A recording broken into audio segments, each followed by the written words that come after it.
প্রতিদিন সংসারে তো একই রকম কাজ চলতেই থাকে, রান্না করো, ঘরদোর গোছাও, জামা কাপড় কাচো, এগুলো তো থাকেই।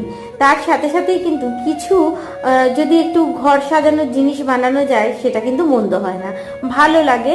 সব থেকে বড় কথা একটা মনের শান্তি আসে বিশেষ করে এই কাজগুলো করতে। অনেক রকমের উল নিয়ে নিয়েছি, উল নিয়ে ছোট ছোট এই যে পর্দাগুলো কেনা হয়েছে আমার, সেগুলো না বাঁধার সিস্টেম নেই, অনলাইন থেকে কিনেছিলাম, সেই কারণে পর্দাগুলো খোলাই রাখা হতো।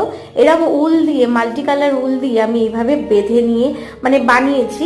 বানিয়ে এটা যদি বেঁধে এরকম রেখে দেওয়া যায় পর্দাগুলো, তাহলে কিন্তু দেখতে বেশ মন্দ হয় না। দেখুন কাছ থেকে দেখাচ্ছি, বেশ একটা ব্রাইট লুকও আসে, সুন্দরও লাগে। সেই রকমই একটা পুরনো টাওয়াল ছিল, প্রচুর ইউজ হয়েছে, মানে সব টেবিল কভার বা এই কভার ছিল, তা সেই টাওয়ালটা একদম নষ্ট হয়ে গেছে, আর পেতে রাখা যাচ্ছে না। তো টুকরো করে রুমালের মতন কেটে নিয়ে রান্নাঘরে পোছাপুছির কাজে লাগাবো। ব্লগটা ভালো লাগলে অবশ্যই